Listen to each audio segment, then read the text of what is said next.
to earth. Do you remember?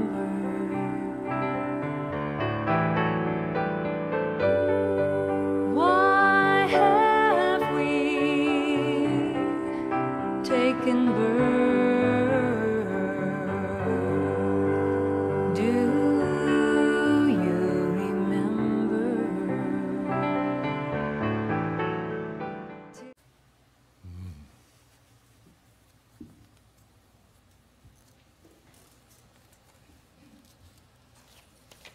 Thank you.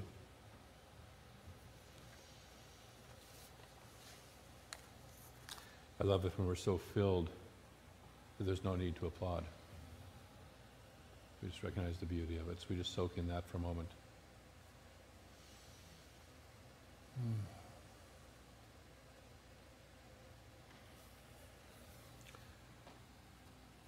Talk today is called To Tell the Truth, or Tell the Truth. And it's based on the work of Emma Curtis Hopkins. And for those who don't know, Emma Curtis Hopkins was known as the teacher of teachers. She was the teacher of the Fillmores, who founded Unity. She was the teacher of Ernest Holmes, who started religious science, our teaching here. She was the teacher of Nona Brooks and her sister, who started Divine Science, and many others. She lived from the mid-1800s to the early 1900s. And she was a woman ahead of her time. She had this nice, comfortable life, happily married, living on a farm in Connecticut, comfortable, and she fell in love with Christian Science and left her husband, moved to Boston, which was kind of unheard of in those days, and studied with Mary Baker Eddy, became the first editor of the Christian Science Monitor after Mary Baker Eddy stepped down from being that editor. And then, like many people with Mary Baker Eddy, she had conflicts, personality conflicts. From what I understand, Mary Baker Eddy was a very large personality, and you either got along with her or you didn't. And so she was one of the many very great people who didn't. And so she went off to Chicago and kind of started her own truth teaching. And let's see if we can do that. No, that's going to burn. Okay. We'll just accept the candle as in the proper leaning mode of where it is. And so she's a wonderful inspiration. I had the blessing to study for a long time with Reverend Kathy Ann Lewis in Seattle, and Kathy Ann is one of the foremost, what we like to call Emmites around, and so I have the blessing of many years of her teaching. Kathy Ann's nickname for Emma was the Nike woman, the just do it. You know, we have many spiritual teachers who talk wonderful flowery practices and stuff like that, and Emma was very much, on Monday do this, on Tuesday do this, on Wednesday do this, you know. So if you're ever kind of wondering like what to do, a Scientific Christian Mental Practice is your guidebook for what to do. It's not an easy read, but it's challenging, you know, sometimes a person, but it's a fabulous book. So we're going to take a look at that. So we had this wonderful reading that talked about naming your good. And what she says in the very next chapter of the book is, you will notice that the instant you acknowledge that there is good for you, which you ought to have, the thought arises in your mind that you do not have the good that belongs to you. Anybody notice that? You feel that your good is absent from you. This is known as the conviction of absence. The conviction of presence is not uttered. That is, we feel the idea of good being for us, but we do not say so, and we feel the idea of the good being absent and keep saying so. We think that our good is absent. We say aloud that our good is absent. Anybody relate to that? Besides me? Yeah. One of my favorite talks I ever heard was at Asilomar. Reverend Edward Vilhune, who's the senior minister over in Santa Rosa, gave this wonderful talk, and I don't remember most of the talk anymore, but the title was, Either It's All God or It's Not. And you know, eventually we have to come down on one side of that fence or the other, right? You know, either it's all God, or it's God and something else, and a bunch of something else or whatever. So I come down on the side, in case you want to know, in case you're curious and haven't figured it out yet, on the side that it's all God. And hopefully you do too. And so the question arises then, do we tell the truth, the capital T truth, or do we focus on the conviction of absence? What is our conversation like? What is it that we spend our time focused on? Not just the outer conversation, but also the inner conversation. What is it that we're telling ourselves? So the truth is, you know, Jesus had that wonderful phrase that says, you will know the truth, and that very truth will make you free. How many of you have heard that before? Okay. A couple others for you. The Tao Te Ching. The truth is not always beautiful. Have you noticed? The truth is not always beautiful, nor beautiful words the truth. And then kind of in that same line comes from that great mystic Gloria Steinem. The truth will set you free, but first it will piss you off. Her words, not mine. That's a quote. So as we move into contemplating the truth, we move into that which challenges our way of thinking oftentimes, because oftentimes we've been raised in non-truth teaching, right? Okay, we've been raised to believe things other than the complete truth. We've been raised to believe in the absence of our good. So what is truth? We've heard from Emma. Aristotle says that truth, to say of what is that it is, or of what is not that it is not, is truth. That's pretty simple, right? What is, and what isn't, that's the truth. Most of us are looking not at what is or what isn't, but our perceptions of it. We filter it through what we wish it was and want it to be, or hope it's not. Okay? Ernest Holmes in the Glossary of the Science of Mind textbook says, truth, that which is. Theme going here. It is the reason, cause, and power in, through, and through everything. Being that which is, it must be infinite and all. Being infinite and all, the truth can have nothing outside itself, other than itself, or unlike itself. So we're dealing with truth, telling the truth. So the challenge that Emma Curtis Hopkins invites us to take a look at is, where do I put my attention? Where do I put my attention? See, the truth that she teaches us, two things. My good is my God. Now, I love that quote. Everything goes for its good. Everything in life is reaching for its good. Every time you move. You came here today for your good. And I don't mean good as in... Remember when some of us were kids, it's like, here, take this cod liver oil, it's good for you. I don't mean that kind of good. But you came here seeking a good. You lift your hand seeking your good. The bird flies seeking its good. The plant grows towards the sunshine seeking its good. And putting roots in the ground seeking its good. So that is what we are all doing. So the truth is, my good is my God. And then the second truth teaching is, there is a good for me and I ought to have it. There is a good for me. And I ought to have it. It is mine to have. How does that feel? Yes? Some? Okay. There's a good for me and I ought to have it. But what stops us from this truth is, as she says, the conviction of absence. We pay more attention to the absence of good than we do to the good that is all around us and ever present. See, if God is all there is and God is good, then the good is ever present. It's ever present. We may not be experiencing it. We may not be living in it yet. See, Paris, France is present right now on the planet, right? Paris, France? The city of Paris, the city of lights, the city of really good food, speaking of nourishing our community, is present on the planet. Are we in it? No. Somebody said yes. In your mind, you might be in it. Good for you. But we're not in it. But it's present. Our good is present. I love the wonderful metaphor that says, if someone died and left you $5 million, but it was going to take 6 months for you to get that money, to collect that money because of probate and whatever like that, but in 6 months from now, you would have that $5 million was absolutely guaranteed. When would you start being happy? Now. You wouldn't sit there and go, well, I'm going to be... Do you have the $5 million yet? Can you spend it yet? No. But are you happy now? Okay. So that's the good.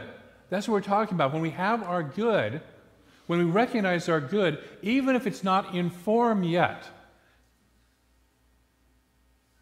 we can start being happy now. We live in an infinite presence that is good, that is our good. We live in a universe that is in a conspiracy for our good.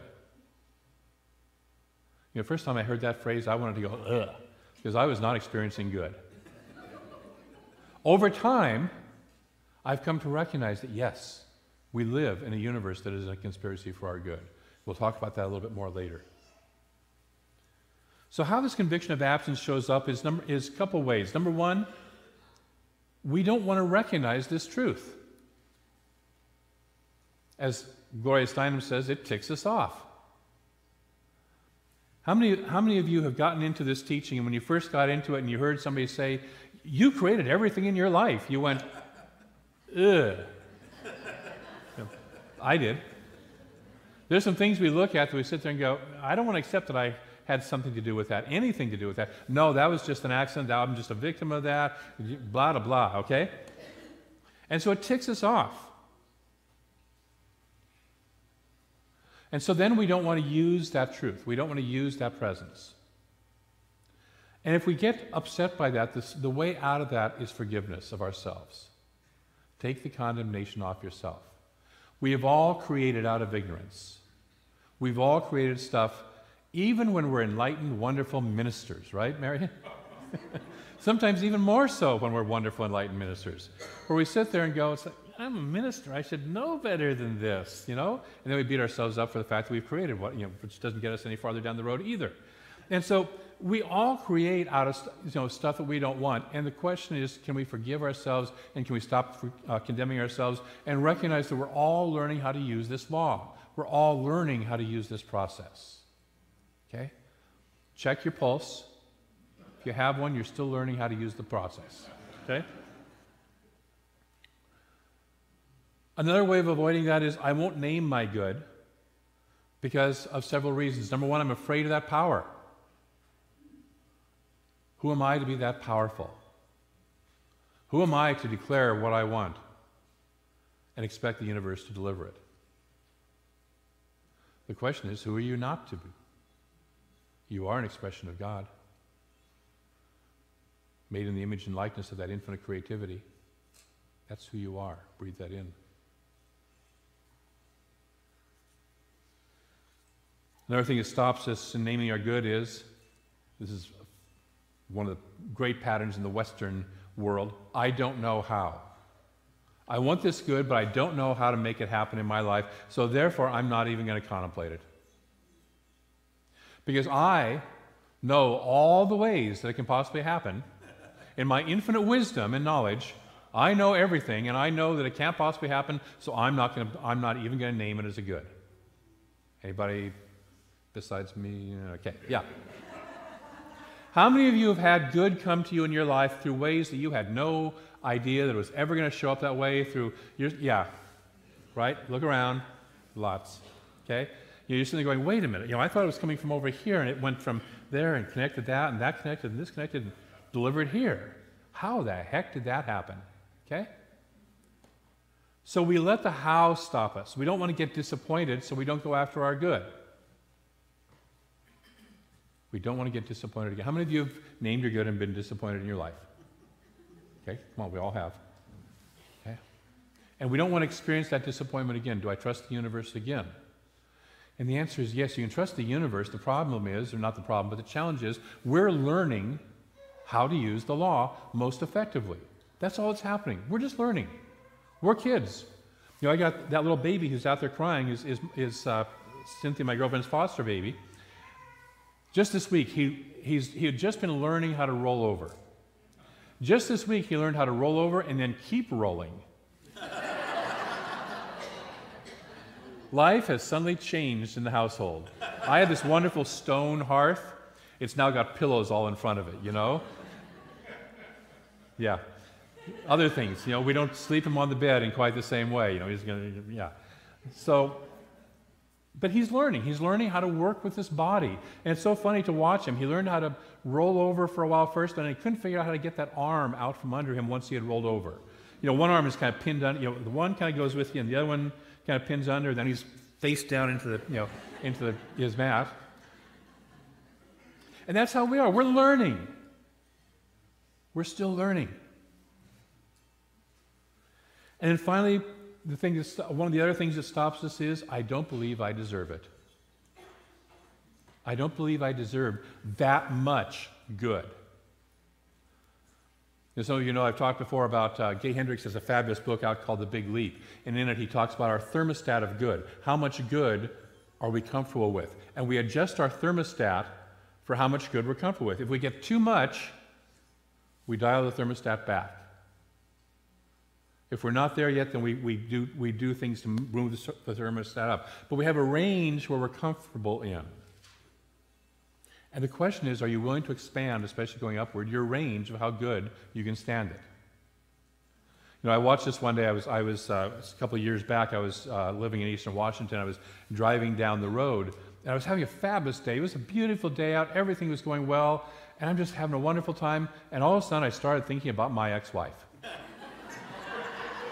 And I watched my mind go and take the level down. And I caught myself at it, fortunately. And I said, you know what? Time out. Stop. I'm not going to do that. And so then I started thinking of even more wonderful things. I started doing prayer. I started doing forgiveness. I just took myself up to see how high up can I go in happiness. And you know what? I can go pretty high. Okay? Are you willing to break the pattern of how good you're willing to stand it? Are you willing to recognize that you deserve your good? Not only is it good for you, and not only ought you to have it, but you deserve it. Are you willing to recognize that? To breathe that in. Yay. Say that with me. I deserve my good. There is a good for me. I ought to have it. And I do deserve it. Breathe that in.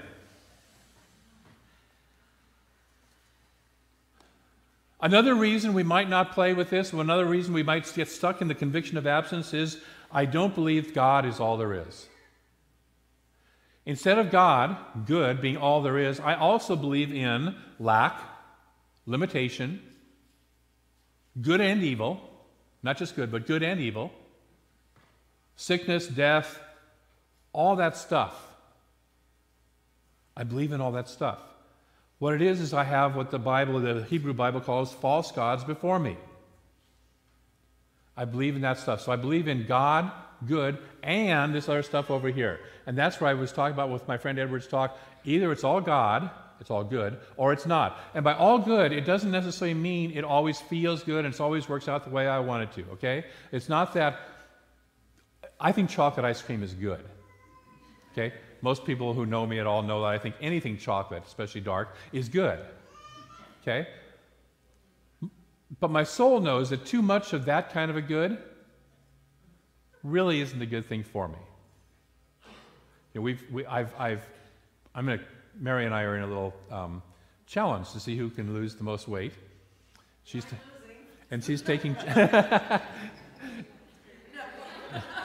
she's taking Tai Chi. I don't know. She's getting firmed up, so it might be a good thing. But I finally made the decision I need to cut back on those daily desserts.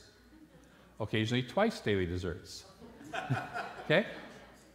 So because that is a greater good for me than just the good of what it tastes. So that's not the good I'm talking about. Is what I call the junk food good, the taste bud good, but the deep good, the soul good. Okay. And so do I believe that God is good and only good? Am I willing to work from that? Because what we believe becomes our experience. That's one of our core teachings here. What we believe becomes our experience. Not our passing thought, not our wish, but what we believe. And that's why when I talked about do we tell the truth, it's the outer chatter and the inner chatter. Do we actually believe in our good? And so it's not that the things that happen to us are the truth, because what it is we are creating them, we have named them as our truth, but not the truth. So sickness might be our truth, but it's not the truth. God is not sick, right? God does not get old, but we may have named aging as our truth. God is not living in poverty, but we might have named poverty or lack as our truth. God is not lonely and not in love, but we may have named loneliness and not in love as our truth, out of not being aware of what else was available to us. Okay? We weren't given the multiple choice for some of us as kids, right? We were given the one choice. You know, this is all that there is. We didn't tell you that there's this over here also available. And so because we name them as our good, because we have used our creative consciousness to create these experiences in our life, okay, we have the results, we experience the results, but they aren't the truth, which means, guess what? We can change them, and that's what we're all about. That's why our motto is change your thinking, change your life. And it really should be change your belief systems, change your life. So we've been told that, and we have named these things as our good for a number of reasons. Sometimes just to go along with life. Sometimes to go along with society to fit in. Have you noticed that most people out there believe in poverty, war, lack, loneliness, sickness, aging? Have, watched the news, watched TV lately? Any of that stuff? Right? Have you noticed that's kind of out there in what is known, we call the race thought, mass consciousness? You've noticed that, right? Okay, yeah. So it's sometimes hard, we know what peer pressure does. It's sometimes hard to stand up and say, wait, that is not the truth. I don't believe in poverty. I don't believe in economic crises. God doesn't have an economic crisis. Okay? But it's kind of hard to stand there and say that to other people. But it is easier inside of ourselves to stand there and go, no, I don't have to believe this. I think I told the story last week of going to a doctor when I had twisted my ankle, and the doctor was telling me, oh, that's going to hurt this way, and it's going to hurt this way, and then tomorrow it's going to hurt like that, and the next week it's going to hurt like that. And I'm sitting there, first of all, I was trying to argue with him out loud. Finally, I realized that was a pointless exercise because he was absolutely convinced that he was right, but I was absolutely convinced it was not going to hurt. He gave me the pain pills, I flushed them down the toilet, and guess what? It didn't hurt. Because I had already declared it to be so in my mind. Okay? We don't necessarily have to argue with the world out there, but we do have to know and stand in our truth. We oftentimes accept other stuff out there to be loved, just to fit in because of people we love, and we honor them and love them and take on their belief systems. And a lot of us did this as kids, even though we know we weren't true. We do them sometimes, we take these things on to avoid something else. Besides me, has anybody else ever faked sickness to get out of work or school? Somewhere in your life, yeah? Or to get a little attention, maybe, hey. I remember my older daughter broke her arm, and her younger sister looked at that and saw all the attention she got with the cast and said, I want to do that. So she managed to break both of her arms at the same time. Not deliberately. When she was out playing on one of those monkey bars, slipped on the monkey bar, she was hanging upside down, slipped and put her hands out to catch her fall and broke both hands. She got lots of attention. She couldn't even feed herself or anything like that. But she decided that was not a good idea after that. If we say that we're sick, we have to believe in sickness. If we use it as an excuse. We use other phrases, things like, I can't afford that. How many of you have heard somebody else, I know nobody here has, but you might have heard somebody or know somebody who sometime in their life said, I can't afford that. Okay. What that is a way of avoiding what Raymond Charles Barker calls the hard mental work of expanding our consciousness to include what it is we want to afford. Take a breath. What that is, I'll repeat that, is a way of avoiding the hard mental work of expanding our consciousness to include that in our lives. To where we become the kind of person who can afford whatever that is. And by afford, it's not always money. Can I afford the relationship I want? Can I afford to live in a world that works for everyone? Can I afford the health of my body that I want? Yes. Can I afford, and oftentimes we don't, and afford is a way of saying, I don't know how I'm going to get it, so therefore I'm not going to go after it. Another thing we say is, I don't really want it. Jed really liked that Ferrari, but no. It's not practical to have a Ferrari. I mean, think of, driving in town with that Ferrari. How am I going to go grocery shopping with that Ferrari? Okay? I don't really want it. I'll settle for, and we settle for. And that denies our godness. That denies our deservingness. That denies how magnificent you truly are. And when we listen to our heart, when we listen to our soul that says what we really want, and we start to say, well, yeah, but let me push that down, that's where we start to live lives of quiet desperation, as the poet said. That's where our universe of possibility starts to shrink and become smaller and smaller and smaller because we keep cutting it off. Are you depressed yet? Take a breath. How do we get out of that? How do we break through it? How do we move out of this? Number one, title of this talk, we tell the capital T truth. Not necessarily the facts. The fact might be that, yes, I'm sick. Yes, I have this disease. Yes, my checkbook looks like this. Yes, my love life looks like this. But we tell the truth, the capital T truth, which is greater than that. We name our good. And the good that Emma is talking about, the chapter, this whole chapter that she's working on is called Statement of Being. So this is not the, I'd like a new Cadillac, good. This is, what does my soul and my heart desire for its fulfillment? Good. Why am I on this planet? What have I come here to be? Who am I as an expression of the divine? And what is mine to be here? Jesus said, seek ye first the kingdom of God, and all else shall be added. When we start to work from our being, from our soul identity, from our essence of who we have come here to be, then everything that is necessary to support that, to express that, shows up in our life. And that includes the physical, material stuff. But first, we have to know what is that essence core good of why am I here? Who am I here to be? Okay? So we start to know that. Emma has some suggestions. We are here to be the health. We are here to be the strength. We are here to be the support. And we are here to experience safety.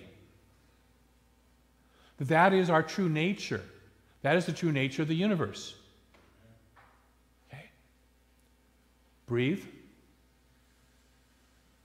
And if you notice, part of your mind starts to focus on what? The absence of some of those things, right? And so we say, okay, that might be the truth of what I'm experiencing, the fact of what I'm experiencing right now, but it is not the core truth. The core truth is I am here to experience my free health, my powerful strength, my great support, and my full safety. That is the truth. That is the truth of the universe.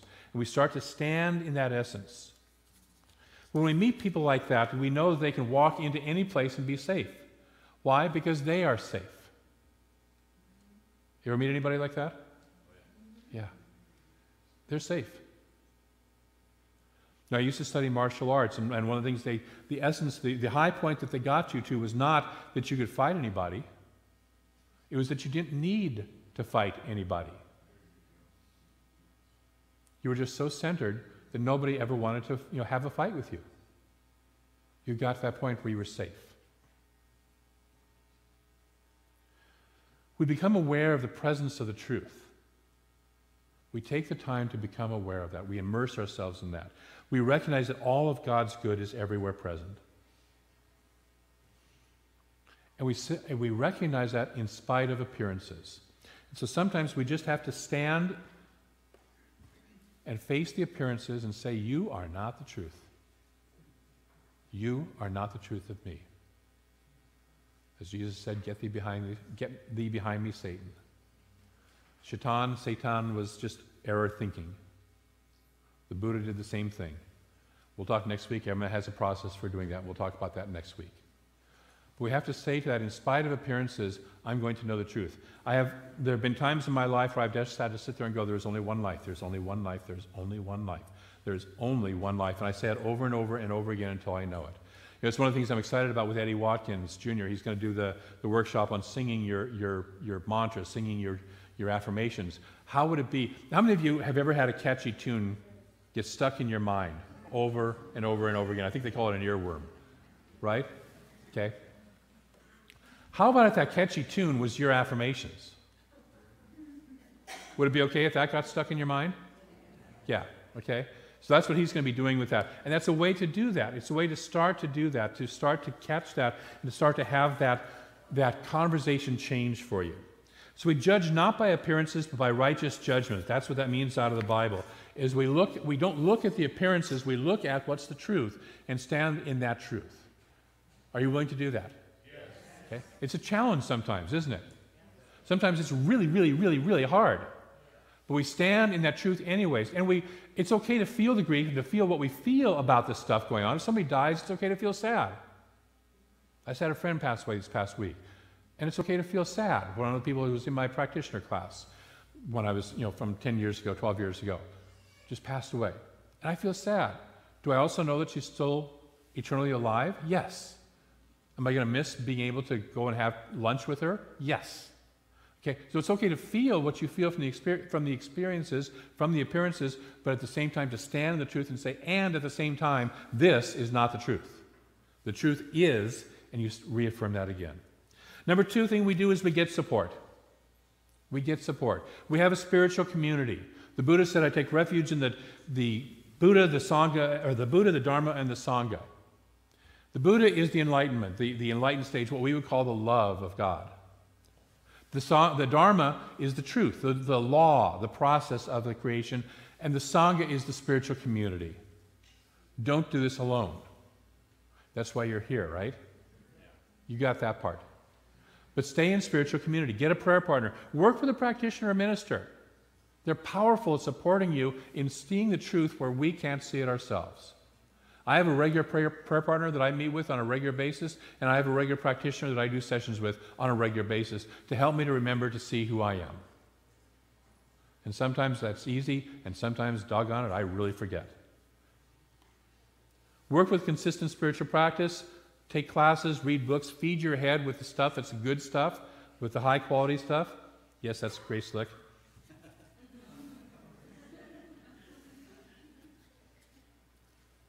So this week, name your good. Emma has a practice of on Monday, you sit for an hour and contemplate, what is my good? Name my good. Name your good. Get it as clear as you can in your mind. What does it look like? What does it feel like?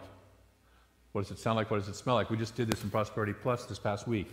We got sensorily involved with what is our good.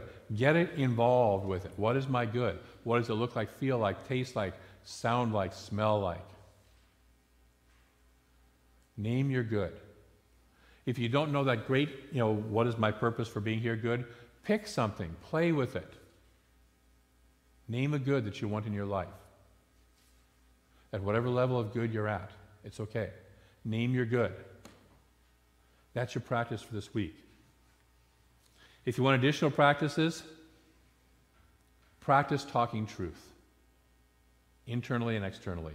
Notice how quickly, or become aware of, when you get off and you're not speaking truth. And sometimes it's easy. Last night, Cynthia and I were playing Yahtzee. Nice, simple little game, roll the dice, Yahtzee.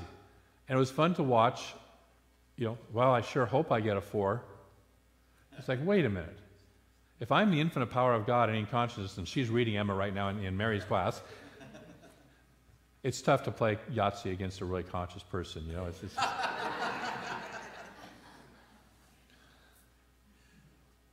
Can I declare that I'm having a 4 show up in the dice? Am I willing to be that powerful?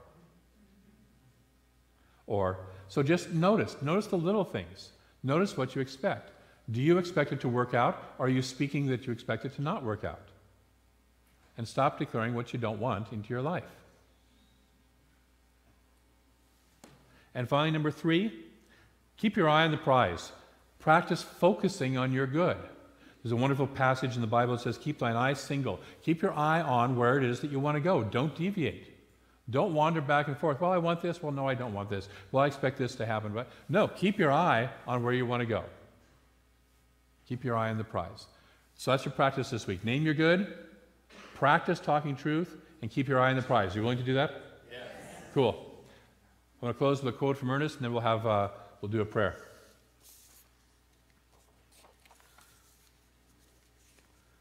was going to say we'll have an Anton Mizrak CD playing during the prayer, but we can have him playing live. It's always a good thing.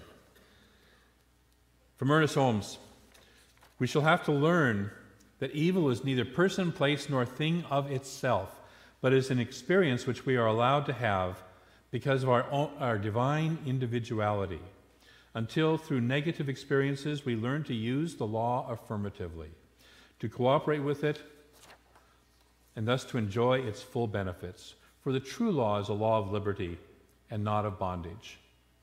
You know, Mary Morrissey in the Prosperity Plus program talks about how do we learn to walk? We learn to walk by not doing it really well. Did anybody here just get up and walk? First time? Never fall? Okay, good. We learn to ride bikes by being lousy at it. Anton learned to play music by being lousy at it the first probably a few times. I learned to do talks by standing up and stuttering and pounding through them so fast that people had to ask me to repeat the short announcement I just made. Okay? We learn by doing it badly. We're all learning to use the law. We're all learning. Be compassionate with yourself. I love that we opened with the chant for compassion. So in this process, be compassionate with yourself and tell the truth. We good? Yeah. All right. Let's move into prayer. So recognizing that God, that one nature, that good is all that there is. That there is nothing but that. That one life. Absolute infinite good. Good love in every way, in every form, beyond measure, beyond our own ideas of it. And I recognize that because that good is all there is, because that one nature is all that each of us is included in that, is one of that. Not a part of it, but a full expression of that, individualized, each in our own way. That we are and we individualize the nature and the consciousness of the divine at this particular point of our lives, to this point of time and space where we intersect and where the person that is sitting in our body, in our seat, exists as God. Because there is nothing else but that. We are not and never have been and never will be outside of that one life. We are it. And as we breathe that in, I speak my word. That from that awareness that we are it, we manifest greater good in our lives than we have ever experienced or imagined before. That we open up to the idea of the infinite, of how good it can be, of how good we are. We get our bloated nothingness out of the way of the divine circuits and allow that energy, allow that infinite good to flow in our lives. We tell the truth. We name our good. We recognize that we deserve it. We recognize that we already are it. We recognize its already presence, and we speak of that internally and externally. And for this I am grateful, because I know that out of this process we experience that greater good that is the truth of the divine right here and now. And this good blesses us and blesses everything and everyone around us. It blesses the world. Because as any one of us, because we're all one, experiences greater good, all of us experience greater good. And so we allow this good to lift us individually and lift this world, lift this planet up collectively. That is the good of God, and that is the way it works. And so we open to that as being our lives and our expressions right here, right now. And we release this word into a law that moves it into form, moves it into experience in the most beautiful, perfect, powerful, and wonderful ways in our lives, right here and right now. And it is done. And so it is.